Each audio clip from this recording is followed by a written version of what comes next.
चिराग पासवान को झटका देने जा रहे हैं केंद्रीय मंत्री जीतन राम मांझी। देखिए, मुख्यमंत्री सम्राट चौधरी से उन्होंने खास बैठक की है, इसके बाद बड़ी डिमांड कर दी है। नमस्कार, आप देख रहे हैं देशवाणी न्यूज, मैं हूं आपके साथ वैष्णवी।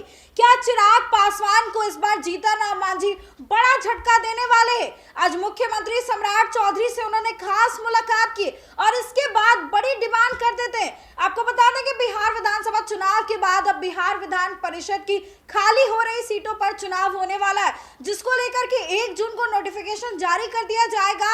18 जून को वोटिंग होगी और ऐसे में जो 9 सीटें खाली हो रही हैं उसको लेकर के अभी से चर्चा तेज हो चुकी है कि कौन सी पार्टी कितनी सीट्स लेगी। जनता दल यूनाइटेड की बात करें तो उनके पास 4 सीटें आ सकती है, भारतीय जनता पार्टी के पास 3 सीटें आ सकती है। लेकिन अब बात करते हैं आरएलएम की, बात करते हैं एलजेपीआर की और हम पार्टी की। देखिए, जीतन राम मांझी ने बड़ी डिमांड कर दी। उन्होंने कह दिया है कि एक एमएलसी सीट हमें भी मिलना चाहिए। एक तरफ जहां आरएलएम के पास 1 सीट जा सकती है, वही दूसरी तरफ चिराग पासवान चाहते हैं कि उनके भांजे एमएलसी बने, यानी सीमांत प्रणाल को एमएलसी बनाना वो चाहते हैं। लेकिन इसी बीच जीतन राम मांझी ने भी बड़ी डिमांड कर दी। उनका कहना है कि 1 सीट हमारे पास आनी चाहिए। अगर हम विपक्षी पार्टी की बात करें तो आरजेडी के पास 1 सीट जा सकती है और ऐसे में 9 सीटें हैं। अब किसके पास कौन सी सीट जाती है आगे आने वाले समय में पता चलेगा। लेकिन मुख्यमंत्री सम्राट चौधरी से मुलाकात करने के बाद उन्होंने क्या कहा है, उनका पूरा बयान आप खुद सुनिए। हमारे पास इस प्रकार से फूल माला चढ़ते हैं, उसी प्रकार से कुछ इस प्रकार की बात हुई।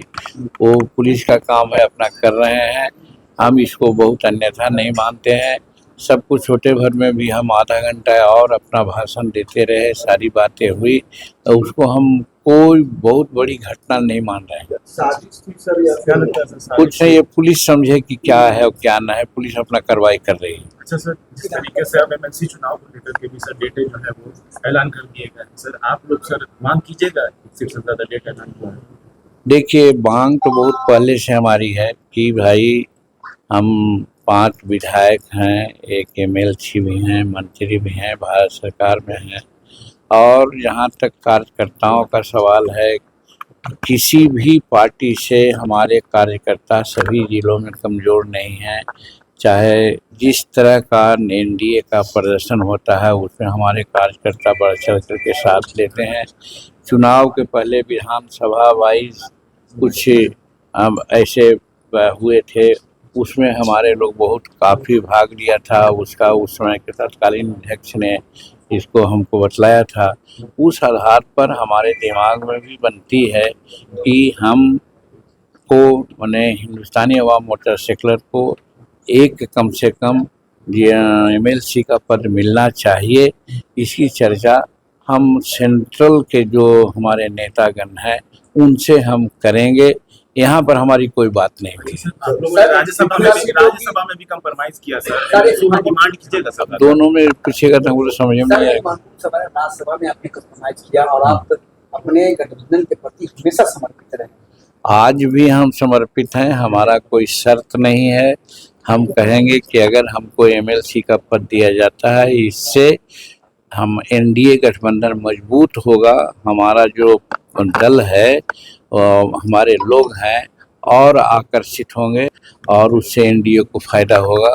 इसीलिए हमारे हित में भी है, एनडीए के हित में भी है कि हमको एक एमएलसी का पद वो दें। राष्ट्रीय जनता दल ने भी कहा है कि 1 सीट पर चुनाव लड़ेंगे। अब कौन का कह रहा है भैया, उससे हमको मतलब नहीं है। देखिए, जीतन राम मांझी का कहना है कि हमारी पार्टी में 5-5 विधायक है, हमारे कार्यकर्ता काफी मजबूत हैं और हम एनडीए के मजबूत साथी हैं और इसीलिए हम चाहते हैं कि 1 सीट हमारे पास भी आए। इसको लेकर के वो केंद्र में भी बात करेंगे, यानी कि पूरी तैयारी मांझी कर चुके हैं।